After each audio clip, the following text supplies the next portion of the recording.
est-ce que umuntu yugura entreprise kugira yiteze imbere canke aba yaramaze gutera imbere amakugurura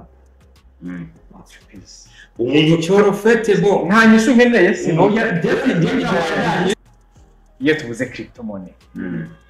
benshi barumva bitcoin est-ce que tuyifate kuko urumva no musi turi mu bihe aho hazi ibintu bivuka ejo tukumva ngo byapfuye haraje ibyo bitango bya beri imbere bihombesha abantu amahera menshi babyitirira crypto uratana aho bihuriye na crypto ariko reka tugaruke ku kibazo canje iyo tuvuze crypto money canke bitcoin tuyifate nka revolution koko y'ukuri yabaye muri systeme ya marché financier ufashe company yawe ukagurisha imigabane umuntu afise imigabane myinshi niwe chairman nimba telefone utunze ifise agaciro gasumba amafaranga ari muri yo z'abantu zikoze gutuma abantu baramugusa alright perfect abakunzi ba WTB muraza kutubwira ico muvyiyumvira ko ibi ni ivyiyumviro by'iwacu bidakuraho ivyiyumviro by'abandi reka tuje ku kibazo kindi kigira kane kugira umuntu atera imbere turagaruka kuri cyane cyo gutera imbere naho nacumbise umengo tucumva gutandukanye kugira entreprise kana kitera imbere ndavuga ya entreprise gitangura ikiri ntonya imwe bita startup kugira itera imbere ni ikihe kintu nyamukuru muri ibi bitatu ese ni gukorera ibintu ku mwanya cyane ni kuba ifise team ikora ibintu neza ikabikorera ku gihe ikabikora nyene bipanze neza icya gatatu canke ni ide canke objectif ihangiro iyo startup ishaka gushika nike muri ibyo bintu bitatu bifise akamaro kurusha ibindi byose kugira no buga startup itera imbere ije ku rugero rucanke ruri jewe ico ndakivuga ko iki kintu cha team ni kintu gikomeye cyane ndanibaza yuko n'ama entreprise menshi apfa kubera marketing kuko iyo tuvuze team iyo wiyumviriye ikintu ni kucyumvira ni kimwe abaza kubanza kucakira ariyo ya team numva mengo tuba turavuga ibyo ntibamwe mu gikorana mbere bandi ntushobora kuvuga nti ndafise entreprise runaka idandaza ibintu ihingura ibintu runaka irabihingura mbega icyo yongera niyo icyo yongera ikabidandaza umva yuko umuntu aho nyene turahejeje kuba atamuntu kuko nimba apara yo kubihingura mbega niyibirima nimba ari byo kurima niyibirima urumva ingene ya timu yabanze kuvuga hariho party imwe irima hariho na party imwe ihingura hariho na party imwe iyindi idandaza kuvuga zibaye timu zitatu no kuvuga iki kintu cyanumva gukora muri iyi timu donc gukora iyi equipe yose uko ingana niba baba bafise hangiro rimwe ndashitse kuri yako ya gatatu iraza kubafasha gutera imbere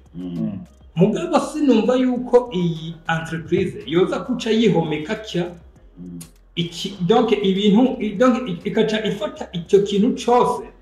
ari umuntu umwe akaza kugifata cyose kandi ari umuntu biza gusaba yuko akorera muri team niyo mpamvu nshimitse kuri iki kintu cya team ahubwo iyo team yose iratahura objectif ya entreprise kimba numva rero kuza gutera imbere byanyabyo nuko iyi team yose zakuba ifise objectif ikayitahura de la même manière nigeze gusoma igitabo kuko ariko ndabona ibi bintu muri Afrika bakunze kuvuga ngo abantu ngo gukorera hamwe ngo biragoye kuba batera imbere sinabuciriye hariho n'umugenzi dusangiye karotera inkuru ryari buramuzi avuga yuko kugira team ukorera hamwe n'abandi ngaha mu Burundi yuko yuko byamubera nabi bo jere natuye mugabo kuco mvuga ikintu gikunda gusenyura ubumwe abantu bari barakorera kugenda bivuze ko iki kintu cya team numvise ndagishigikiye cyane mugabo nkashigikira mu gihe bafise bose kuba bafise objectif nagerageje kwiga ku bintu sinibuka ingene bingana bituma bashobora kugira success mu gihe bari kubakorera icyambere utumva yo kuri kurakoresha ingufu nyinshi kwa raporo y'abandi kuko gutegeza gukoresha ingufu zingana n'urukundo kundi yo entreprise icya kabiri kumva yuko meme abusasa ya naku watati kubwiye ahubwo wumva yuko ufise compatibility yo kuza gukompleta ijya abusasa ijya munana ntumva ngo nuko yavuye mu cyo yagiye ahubwo yumvire yuko yavuye mwabuze wo musubirira muzavuze gutegeza gukompleta niba ugiye yaheze ikintu kiboneka kubarira umuntu yapfuye mu gikombe ravyo wumva nta komporetwa n'ubuhari arasubirizwa adasubirijwe na entreprise y'ipfuye oya ndagomba wipfuye reka mvuge kino kintu timu itagira timu leader ipfakara ariko ntihapfuye umurida hapfuye umwe muri yo banzu rindeye timu itagira timu leader ipfakara rero je kumbara ko gukorera hamwe ngo ni sawa ngo iki tuza kubihuriza kuko urabona kugira ikintu kimwe igihe cyose uzoba uri kurakora ikintu entreprise kana kawubatse cyangwa ikindi kintu ukabuze yuko atari wewe coordinateur w'ibikorwa cyo ukabuze ko mu coordinateur w'ibikorwa atari umuntu wewe waremye urabyumva washize muri esprit yawe urabyumva n'umuntu tumaranye igihe turagendana n'umuntu na forme kandi arantinya jewe ndo mumanya ndi boss fisa amafaranga ujya muntu naramubonye kujya mwonda murema ngo bino by'ibiro kandi arantinya ari tayari gukora ikintu cyose ndamutegetse ko nabikoze urabyumva bajya abandi bose iyo timu yose ufise urabyumva umenye yuko timu y'abantu 200 bose ushaka ushiremo na Yesu ushiremo n'Imana n'abamarayika ntibashobora kumuca igikuru suko cumva kumwe ivyo ni ibintu bisanzwe cyane rwose ahubwo objectif wayo niyo objectif yende ko ndavuga kubyumva kumwe kuko wabivuze ntimushobora kumva objectif kumwe mu gihe mwene company objectif mu kuyumvira batari kumwe nabo bantu ahubwo gusera yabahamagaye gusa akababwira ngo ngira nkore kino kintu urabyumva rero team gukora nka team ni byiza urabyumva kandi kabisa nisaho ngo bakora murakoresha ibintu ariko ivyo bikorwa birongowe nande icya kabiri ivyo bikorwa ni ndari karabikorera suva urabyumva impamvu buryo umuntu yababariye ati cyangwa impamvu umuntu yababariye ati iyi gukorera hamwe nk'ine wacu biragoye kenshi birangira utishimye uzi impamvu ni bimwe nakubarira abantu benshi bariko baraje gukurikirana passion zabo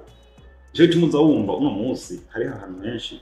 usanga bavuga ngo bariko barakora ngo amakoperative cyangwa ama entreprise banokora ama entreprise menshi ubwo bakayitayo kwiteza imbere abantu 200 bose umugambi wo kwiteza imbere ntibawumva imiliyoni ijana zisangiye abantu batanu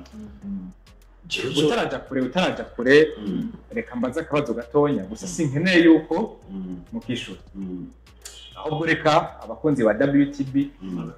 batse kukishura canke bakimedite peut-être itwara nk'akanya mu bindi mu yandi ma episode tuzoganira est-ce que umuntu yugura entreprise kugira yiteze imbere canke aba yaramaze gutera imbere amakugurura entreprise umuntu cyoro fete bo nta nyishu nkeneye sinoya bandanye kimwe nariko ndavuga kuko navuze kimwe hari ikintu uvuze ngo team yose utegeza kugira umurida unyena ahubwo nciye ntora solution aho ihiryo jambo abantu bari kwiye yuko gukora hamwe bitigira biramo kuko je mba numva yuko ahubwo team ntiyari kwiye kugira umurida ahubwo team yari kwiye kugira abaridere kuko umuridere we umurida we bazopfa mugaba lidere bubatse equipe ntibazopfa umviriza rero mu gihe ari kintu kanaka gifise fondateur wacu ashiraho umurida ashaka rero umurida cyangwa agashiraho uwundi murida yipfuza jewe rero mba numva yuko atari hakwiye kuba umuridere hamba hari hakwiye kuba abariders bitandukanye iyo entreprise urisire yuko ifise capacité kugira abariders iyo nukuvuga jewe nico nkunda kuvuga ntidukore ikintu ngo dukore entreprise nkuko twebwe turacahari Hama wewe vuga ndi yana jewe imashike kuba nshinze entreprise ati ikindi kimenyetso yuko cyo zopfa kugira rero izosigare ntuzopfane nayo turabikoresha amarango kugira ntuzopfane nayo iyi fondemo wayihaye ya entreprise reka turabikoresha amarango nabo bumva reka turabikoresha amarango mutima wewe urakoze wewe Shadow urakoze entreprise sivyo reka tuje muri reality sivyo tuje muri verity wowe urahejeje gukora entreprise ndi Shadow nashizemo abakozi 200 okay ndi PDG DG ni petit frère uravyumva DG ni petit frère oya Jean PDG DG ni umugore wanje uravyumva aho yari yaratevye gufya entreprise uravyumva ama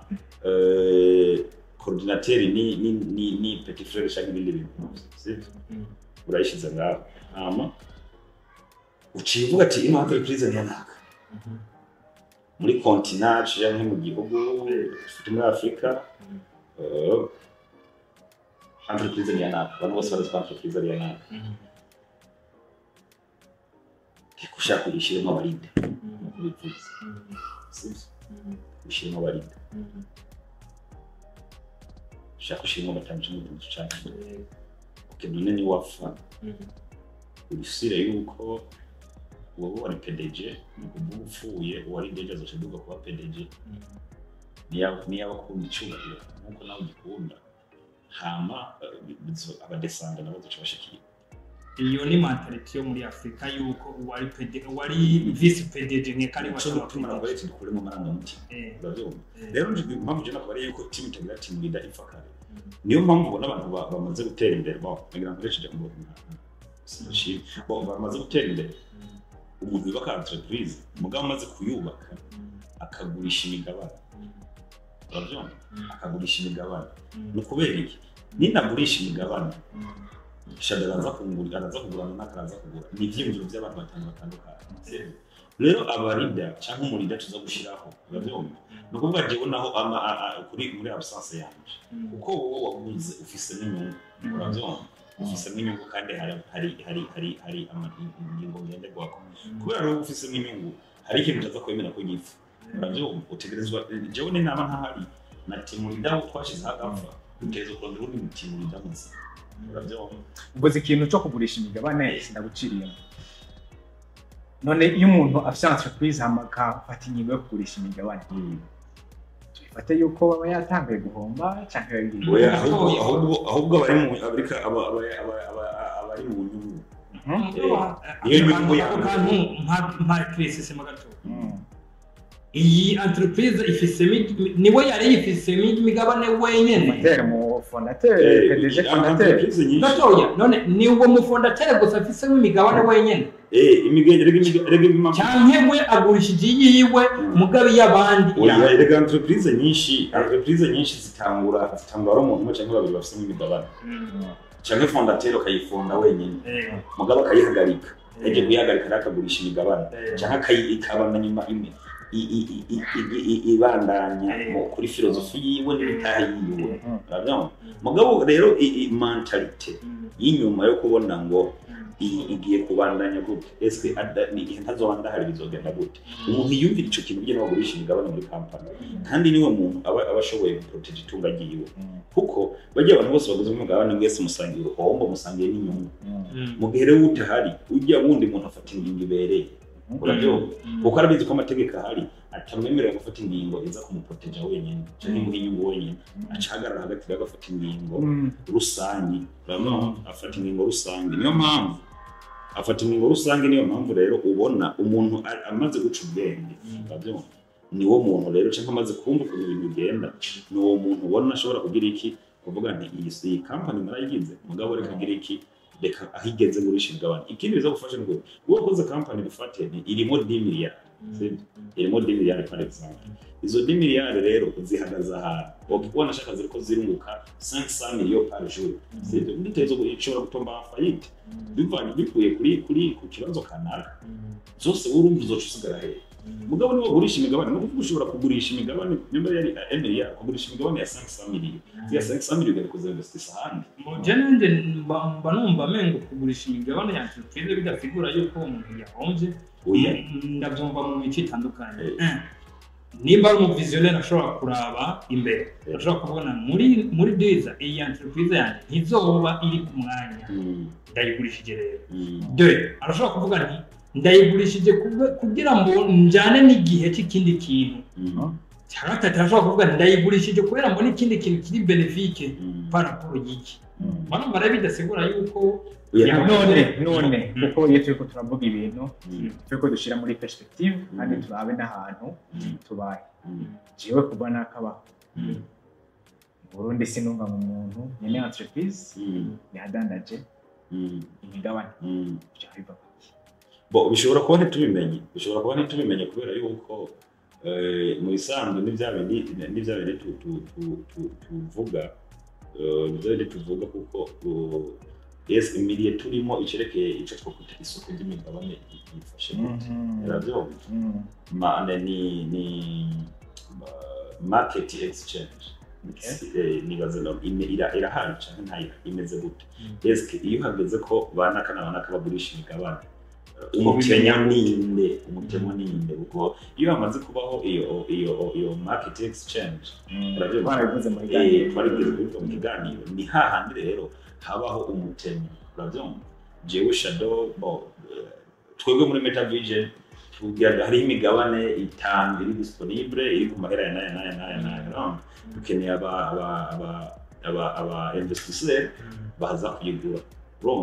rero baca kuri platform baca baraba historique sinzi mugabo yuko niyenze ariko nibaza ariko batanaje kuri platform bashaka kuvizita iyo entreprise baca baraba historique yinjiza amafaranga ngahe yinjiza amafaranga ngahe ikora gute kwezi yinjiza amafaranga ngahe kumaka yinjiza amafaranga ngahe kugira barabe migabane mwashize ku isoko migabane mwashize ku isoko okay dushoyemo amahera ngana nk'uko izokunguka gute tuzokunguka mu myaka ingahe niho rero baca bagira iki baca bavuga ati iyi company ni nzima reka tugire iki reka tuje gushoramwo amafaranga mugabo rero iwacu canke handi muri Afrika ushobora kugira aramiyaho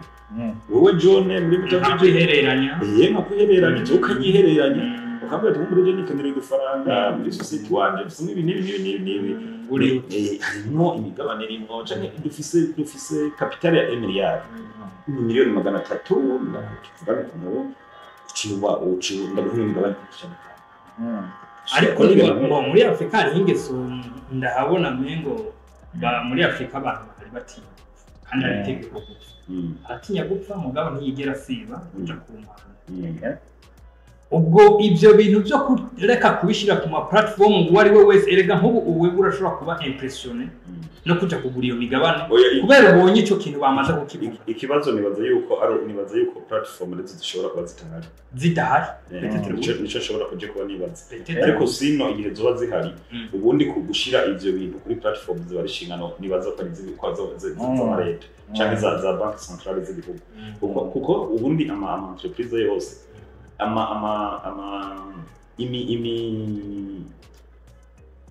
imitahe y'ama entreprise yose nibaza ko aba ari sous contrôle ya banque nationale y'u Canada kuko ubundi iyo ugiye kugura entreprise kanaka uravuga umutahe w'ibanze ubundi mbere yuko bayita IPO mbere yuko baguha urupapuro rwemeza yuko uguruye company kanaka bategeza kugira visit bakaraba ibintu ufise ndafise intebe ndafise neza ufise mu mashini kanaka bakaraba ese yuko bihuye n'ubutunzi wa declare wowe yuko utaguje business yawe rero nibaza yuko rero iyo ukugenda urunguka barabibona naho rero nawo gushira imigabane ku isoko ya kuri platform abo babageje kugukontrola ijya platform barabibona ati iyi migabane yashize ko nayo amahera y'abatswe. All right, so thank you so much. All right. Twabikomojeho turinjiye muri marché financier.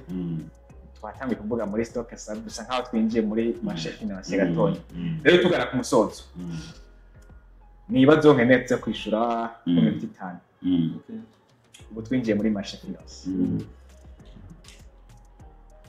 Iyo tuvuze crypto money. Benshi barumva Bitcoin.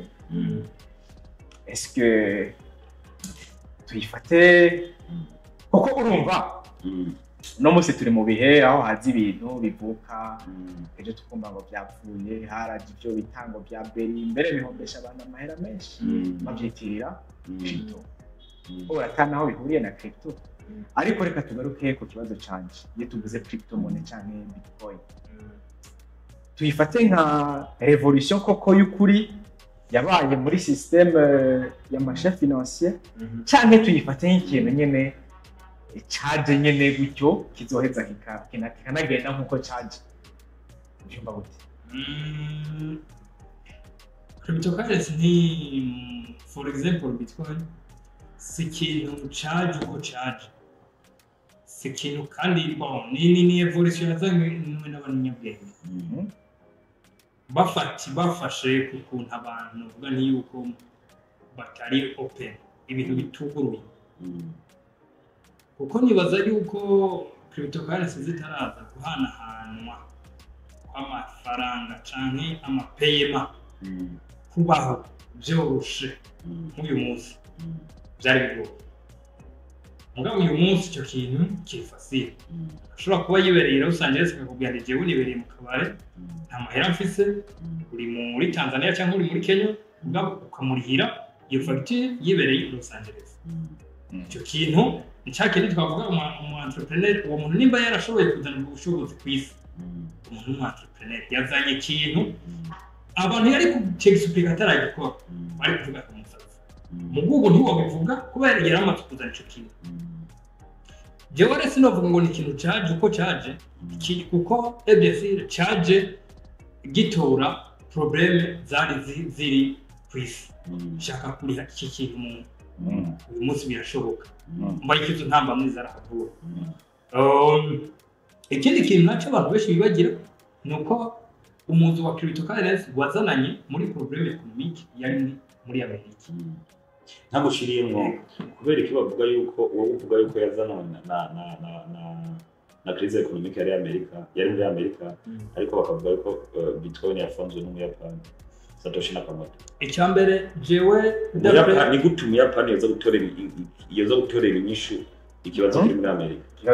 hari ikintu nkunda kuvuga yuko kwisata kuri kuhari abantu bashaka ukuri nyako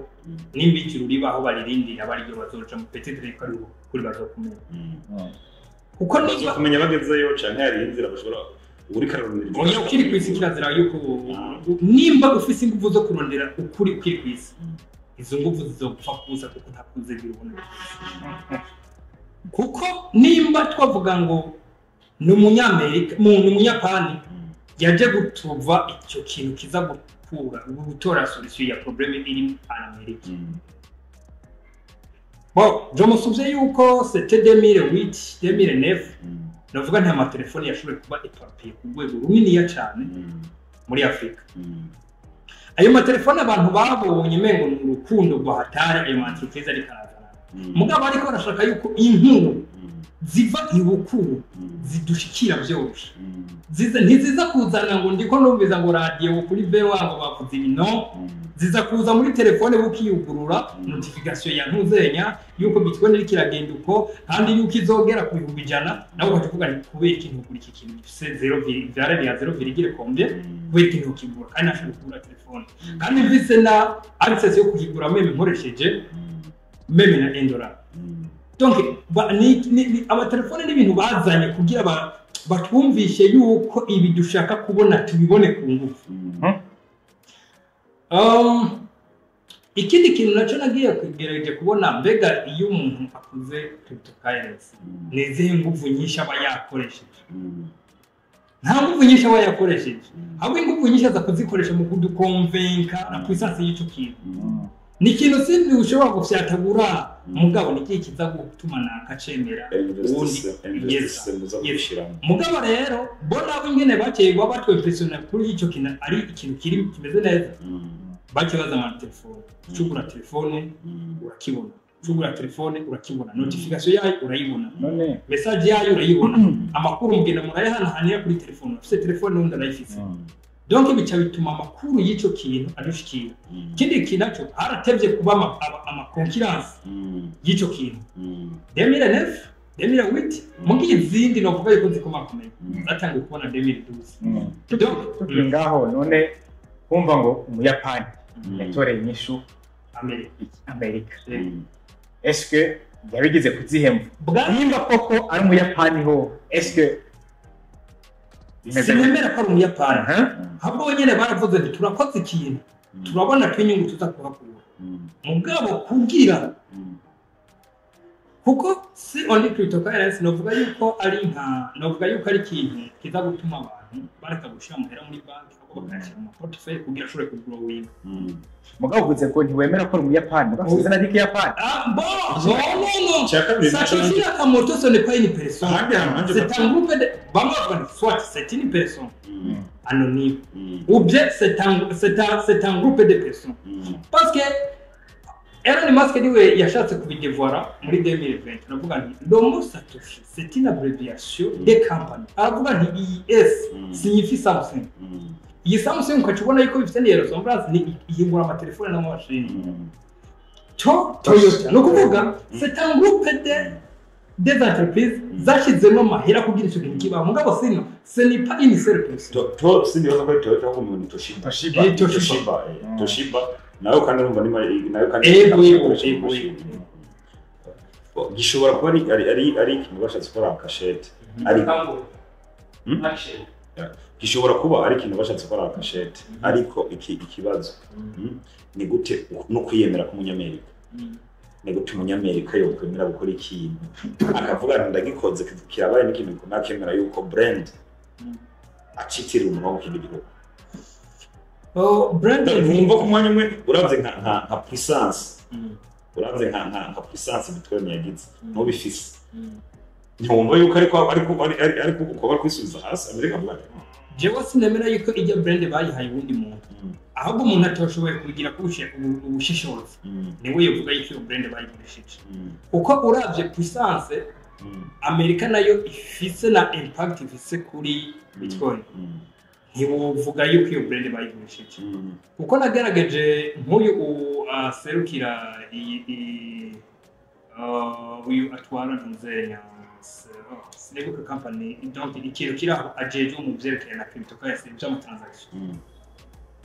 atogwa na president de la République d'Amérique umbana ari ubuyapani cyangwa tugerageje kuraba est-ce que imvugo Elon Musk agize akrititse negativement ou positivement impact biza kugira ku isoko biza kugira ku isoko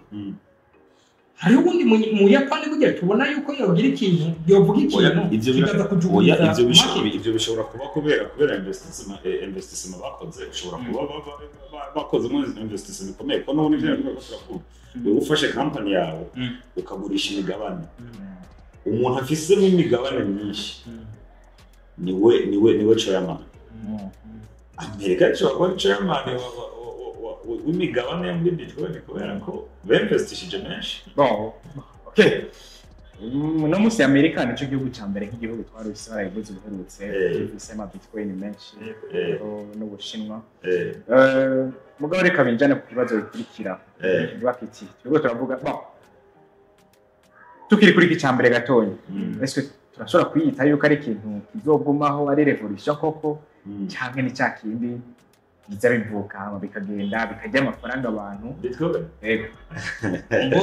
nimba abantu bibaza gutyo nimba twemera evolution y'isi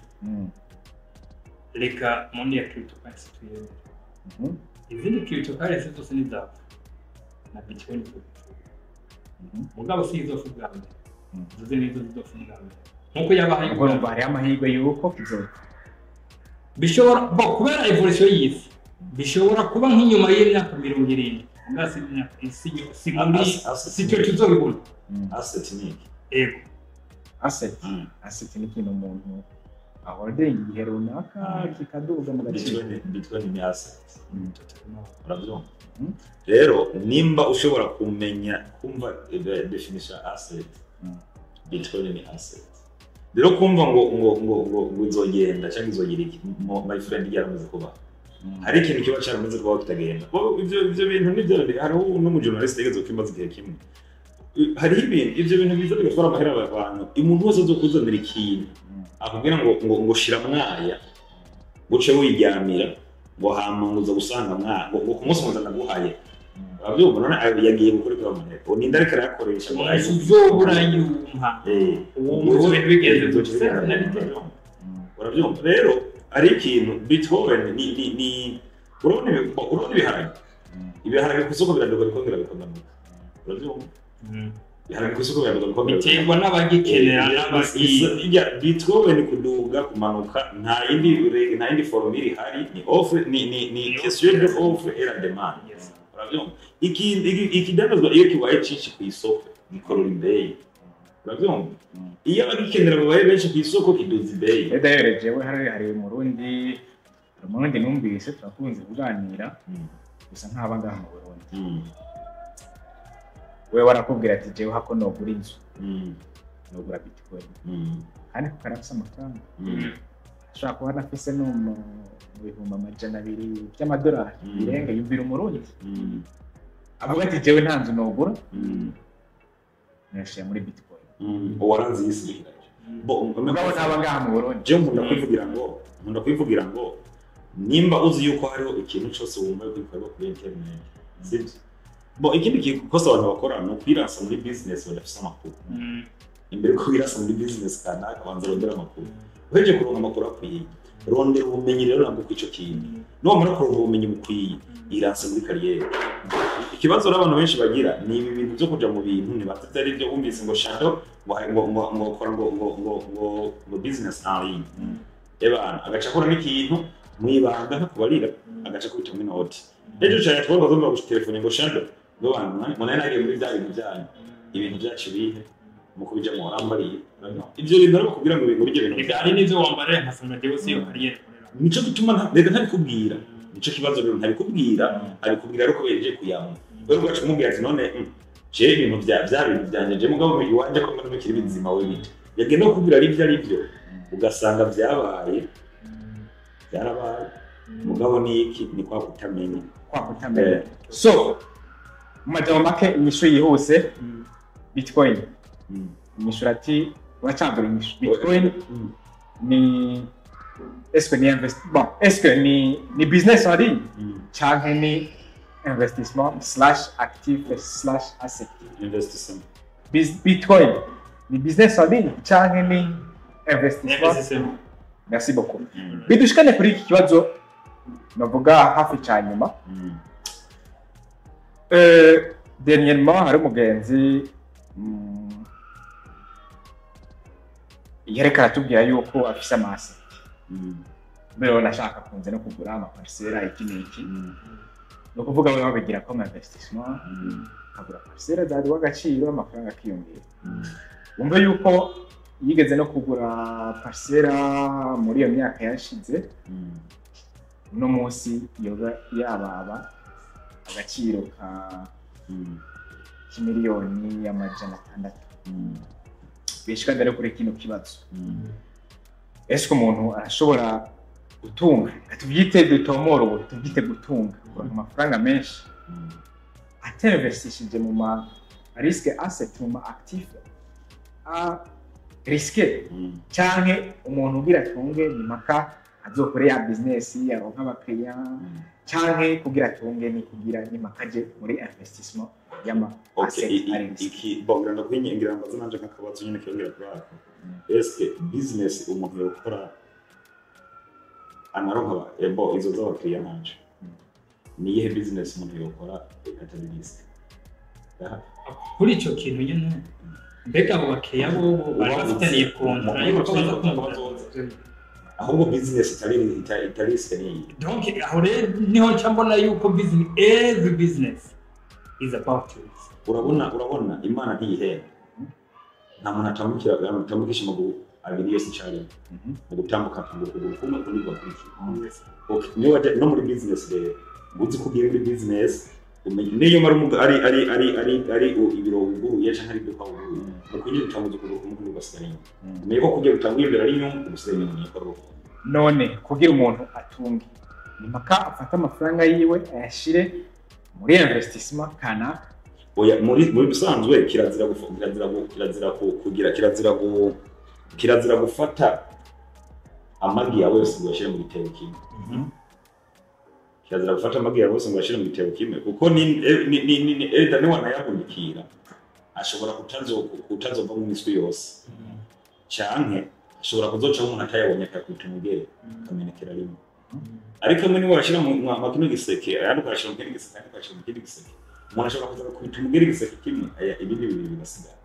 Ariko ico umenya coco ni bya iyi for creative. Nimba ushize amahera makino kiyi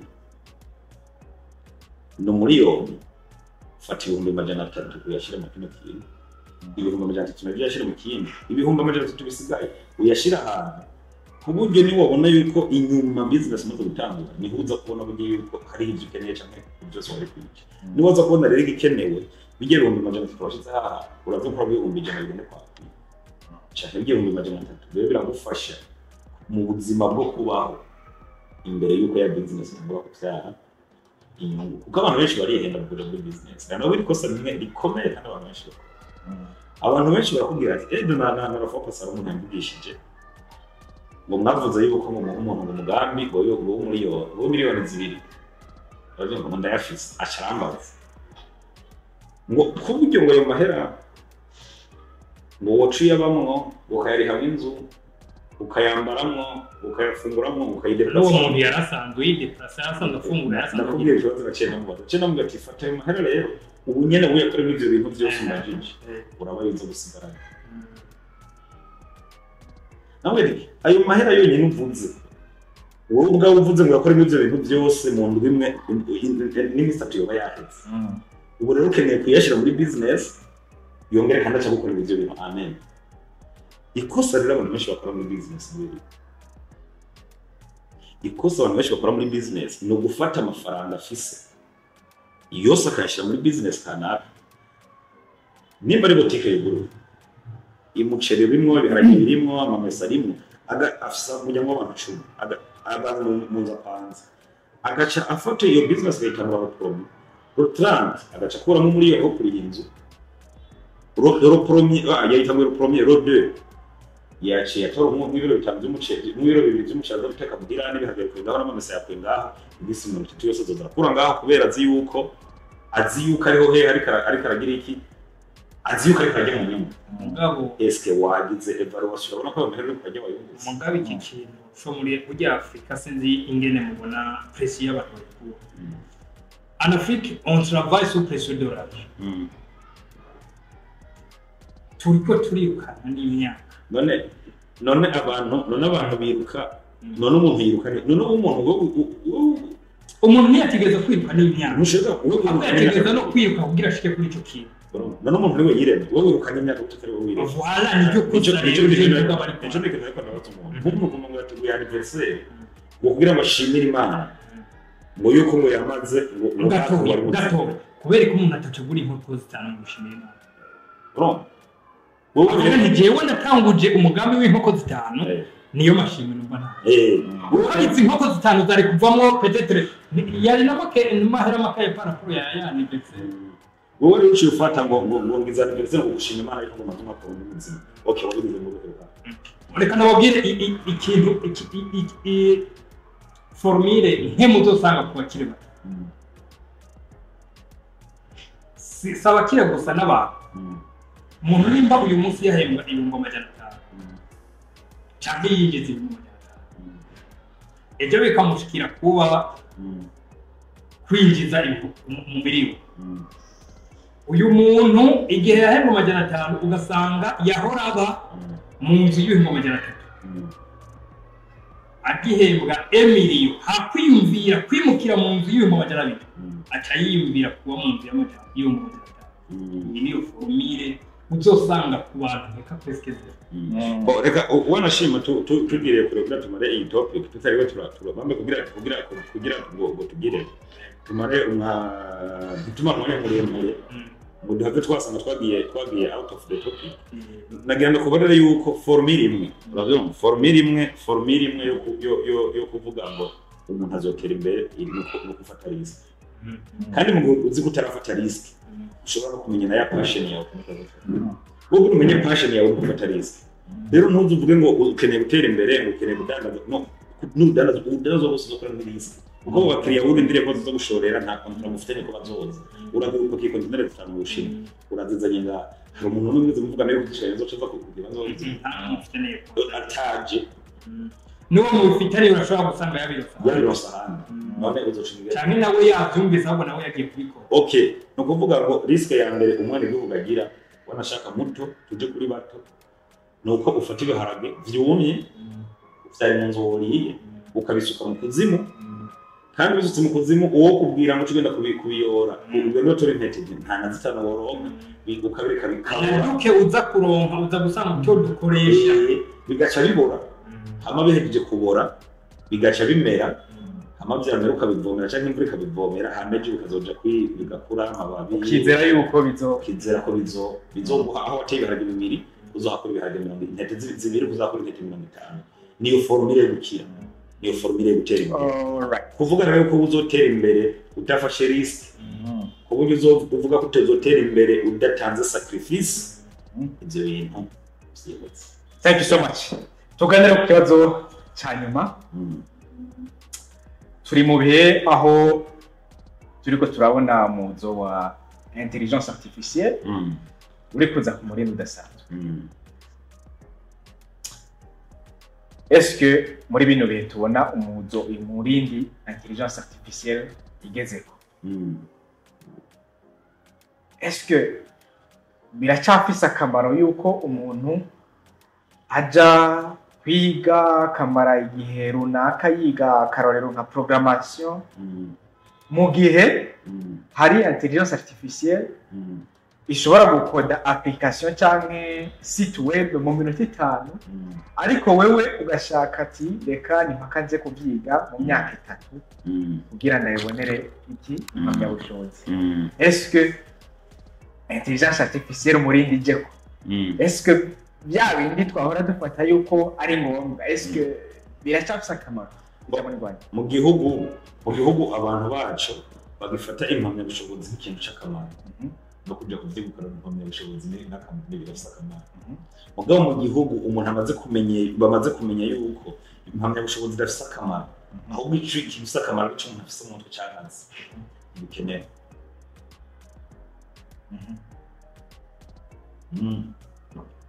Nta gihe na kimwe hazobaho kwisi ikintu gisubirira ubumwe bw'umwana w'umuntu. Imodoka zaraje mugabo ntikitubuze ko tugenda n'amaguru. Moto zirahari mugabo ntikitubuze ko tugenda n'amaguru. Tukanabinyotewe. Donc izo ngendeshwa zose z'ubwoko zose baragerageje kuzizana kugira zidufacilite kwideplace. Mugabo byabujije ko umwana w'umuntu avugana. Maze ngenda n'imodoka ngenda n'iki? Parika ngaho nta na kimwe baye reka nigiye gukora siporo. Mukuvuga cyane kuvuga iki? Nta gihe na kimwe hazobaho nta intelligence artificielle ije kugira iramplace ijana kwijana mwana. Niyo mpamvu nta kintu na kimwe kigira kihabe cyo umuntu kwiga ivyo umuntu yateka kwikoreshereza n'ubwenge bwiwe niki. Jewe uyu munsi ndaguhaye ngo traduiza iyi ndirimbo urashobora kuciyimpera intelligence artificielle ikayitraduiza. Mugabo akanovera nza gusangana ijya tradition ikaza kuba kari kuri mu gihe no kubari ko intelligence artificielle yitraduije cyangwa mu gihe we gusa wayimpaye hamwe n'itraduije. Jewe ubwanje nina akanovera za kubona bishakamo ngo nze kuba ariko nza ntuge gatonya sinzi bishatse kuvuga ati akanovera ariko no munsi tugeze hano. Reka dufate twihe no mu myaka 5 imbere aho utazoshobora gutandukanya ikintu cyakozwe na intelligence artificielle ngo bitandukanye n'icyakozwe n'umuntu. N'ubu birahari. N'ubu hari ibintu byinshi. N'ubu hari ibintu byinshi udashobora kuba copyright. Urabyumva? Hari ibintu byinshi n'ushobora gukora intelligence artificielle no mushobora gukora. Aho uja uko ugira kose ntuzi wigira umunyakora intelligence artificielle. Kandi karorero jewe nk'ibyo nkora canke ibyo nahora nkora abakiriya bambwira ati urumva wirinde gukoresha intelligence artificielle ariko niyo nakoresha nabyo kandi nta tandukanirizo babona yuko none eske niwumva yuko hageze ahantu turi nko kuri point de ico nacumva mugabo mba numva yuko kameme tutoca tureka kwiga n'ivyo bindi intelligence artificielle yiwe jaxew reka tubane nayo uko sinatu twayiza yaragira dusanga aho turi hanyuma nacu twiga kubana nayo mugabo kameme nk'iki natwe ntituce twibagira kahise bo oya jike no kugira none reka nakoze ikintu kimwe wogira ubwenge bwo gukoresha intelligence artificielle ku buryo ushobora kubura ubwenge bwo gukora ikintu yakoze ikosa cyangwa ikintu cyo gutera copyright oya ikibazo wogira ubwenge bwo gukoresha intelligence artificielle ukabura ubwenge bwo gukorija ikintu yakoze cyo tuma uronka copyright nibaza yuko cyane cyo tuma ahantu kumukiriya cyangwa andi hantu z'ubwo nibaza yuko umuntu ashobora kuya confidence yose kayabure ni nka kujya agenda ifatanya yuko ari nka kujya wozana nk'umukozi mu rugo mukabana imyaka uwa mbere mwabanye umwaka umwe arakononera ubandi amezi angahe arakononera ubundi abahaye imyaka 5 warabuze n'ikosa ahubwo peut-être urabikora neza gusuma n'abana bawe ni intelligence artificielle urashobora kubana nayo mu by'igufasirita bigatuma uyizera cyane hamwe udanasuzuma ngo iki kimeze kunuku nuku donc rero mengo twogenda turacishamo amafu mu byo iba yadukoreka okay tunayigire nanje nico kintu numva kuko kuvuga ngo intelligence artificielle bo kwiga nibyo kwiga ni sawa no kwiga kuba kuyikoresha cyangwa no ko hari ibintu utogukeneye kwiga kubera ko ushobora kuyibika bikora ni bon urabyumva ariko ivyo yakoze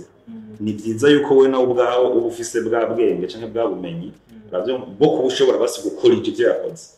ukabona kino kintu ndashobora ko iki kintu yakoze ngaha nibyo mugabo umuntu wese ashobora kukibona arashobora kubona ko cyakoze muri intelligence artificielle hakarorero hari una terme basi dufate ko muri tradition hari terme ushobora kubona ukavuga ni terme nje kuvumba mbari muri France ya mico muri Senegal ndayo sibyo cyane ngaye wacu mu nyuma ya terme ntikunze gukoreshwa urabyumva kuyirondera rero mu synonyme cyangwa ikindi kintu cyayo nkabo biroroshe nk'umuntu urabyumva ni tuce tubafeneya ushika yaho umva yuko nkako bavuga ngo imashini yuko umva ko imashini yose imashini ikora ibyo wayihaye ntuce rero bafeneya uburyo udafise n'ibyo ushobora guha imashini kugira ngo imashini ikore imashini nikore urabyumva mugabo nawe umenye kuyikoresha ikora ibyo wayihaye n'ivyiguhaye ushobore gusuzuma uri kuvyisaye tugana ku musozo mugareka dushire mu gaciro uno munsi mu Bushinwa amabarabara yubakwa na robot n'amadrone bifise système intégré ya intelligence artificielle kugira abantu byorohe no gutahura intelligence artificielle n'umuntu novuga mugabo ari mu buryo bwa electronique ni wa muntu bigishije ibintu byose byo kwisi bamuha ama information yose yo kwisi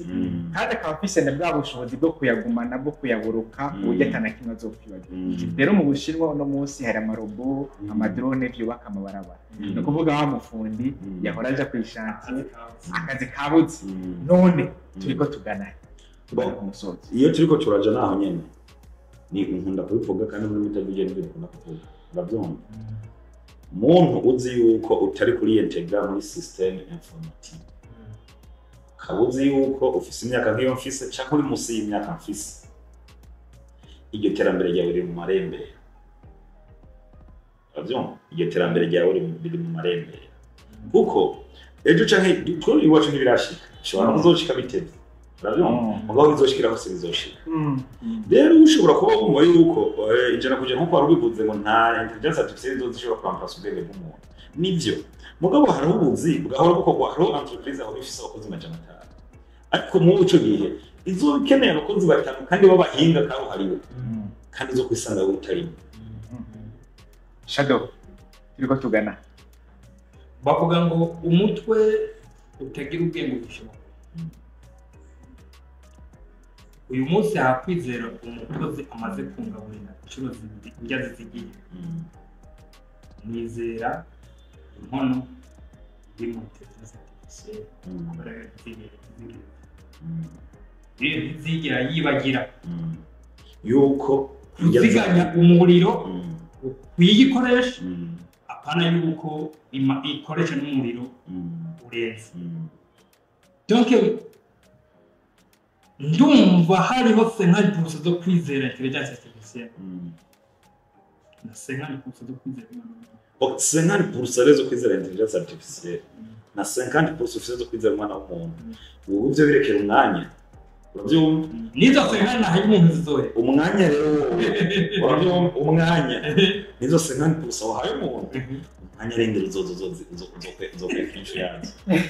Urabyumva? Wewe umwanya wese. Urabyumva? Jewe cyo nobwira umuntu wese niyigi. Urabyumva? Niyigi. Ariko kuri aka karona turiko turavuga. Nta misi heze twahuye n'umuntu yikoreye ibintu abidandaza kandi ubona yuko bifisa agaciro kanini. Yabikuye ruguru ku mutwe ariko arabitembereza n'umutwe. Biriko birabona abantu bangana ko mu bisaga usanga muhura n'umuntu ukabubwira ngo wanakubonye jewe sinakubonye kandi wari n'amaguru wanankubise n'igitugu sinakubonye. Mubwe iyo ushira kuri internet nari kubibona byihuse. Iyo biha intelligence artificielle ikabikudandariza ikavyamamaza twari kubibona byihuse. Iyo wabihaye umuntu runaka tena platform yawe ukabiha naka kuri Instagram akabishira jewe nari kubibona byari kubona n'abandi bantu mbere kubera abantu baciye ubwenge baba bari kuri internet biza kugira n'agaciro kanini. Jeke navuga umuntu wose ni yibi ariko iciza kurusha nuko mwene data riko dukurikirana nuko wo kwiga kumenya kwiga ibizokugirira akamaro kandi n'ibijanye n'igihe kuko nama ndabivuga no muri Meta Vision n'ibyo hangiro dufise kwereka iby'abantu batari bazi mugenzi isoko rifunguye risigaye kuri internet gusa igihe cyose uzoja guhenirwa isoko ryo kubaka ibarabara ukaba ufise umutahe w'umiliyaridi ugarihuriramo n'umuntu afise miliyaridi 500 uzokwigera gutwara isoko ushaka kwamugara Yesu Kristo n'Imana bose baze ntibizokwigira bikunda kuko icambere bayita manifestation d'intérêt. Nabyo muzoyinganya ko no kenere kuzokunguka iryo baroreje kuryubaka kuzokunguka miliyoni 500 abo azoshira ko kuri kunguka miliyoni 300 kandi uzo bivuyemo mugabo kuri internet niho hantu honyine azbeje isoko rifunguye twese tugenda tugahurira ko umuntu wese abikora kayiwe unakora kayiwe niryo soko ryonyine ritagira concurrence. Ndabashimire cyane. Reka tugushimire twibutsa abantu yuko turi muri Meta Vision dukora consultance ku ma project cyangwa muri business en general uko ushaka kubivuga ushobora kuba ama platform yawe ushobora kubakoresha nko kwiryohera ariko twebwe turashobora kuza izo ndoto zawe tukazigira reality. Ivyo bintu ko gukora nko kwiryohera tukabikuremeramo akazi kandi tukakwereka uko bishobora kugutunga. Duhe imigambi abantu bavyifuza bafite amafaranga mugabo bashobora kuba babona yuko umengo ntashobora kuinvestiswa bivanye n'ingena ngana ariko nje tukaganira ushobora kuguha umugambi kanaka bihuye n'amafaranga yawe ugenda gukoresha wonyine ubwawe cyangwa umugambi ngenda ukora ubwawe ubishatse tukaguherekeza muri suivi na evaluation kugira ngo dushobore kuraba ko zamanura twaguha cyangwa na bya bindi twakubwira uri kurabikora neza kuva hamwe wa mutaye wari uri gushika ku nyungu. Turatanga formation ku bantu bavyifuza bifuza gukoresha imbuga ngurukana bumenyi mu buryo bwo kuzivya mu buryo bwo kubaha umusaruro. Nakivuze ukaba wifuza gukoresha imbuga ngurukana bumenyi wifuza ko zikuriha cyangwa zigutunga nkuko twe dukunda kubaza ikibazo ngo telefone wowe urayitunze cyangwa gutunze ukaba ushaka rero kuja mu murongo cyangwa muri community yabo telefone itunze ukava mu batunze telefone kaza muri Meta Vision turaguhaye kazi. Nibyo nyene uretse yuko hari akandi kantu nasomye ahantu kavuga ngo nimba telefone utunze ifise agaciro gasumba amafaranga ari muri yo, you are not serious. Reka turangirize ngaha, turabaha ikaze mu biganiro bikurikira, tuzoba turi kumwe, mbere tubashimire cyane. Link ukeneye kuja muri group ya WhatsApp ya Top Business, link isange muri description. Turafise n'ikiganiro kuri space kuri X Twitter, naho nyine link muri description, niho dukunze guhurira tuganira dusangira ikiyago nk'uko nyine ngaha. Urashobora kuza, karibu ufise icu intererano, tuzoba kwama turi kumwe misi yose samedi isaha 2 z'umuringa. Murakoze Murakoze cyane. Murakoze cyane kuri Ciao.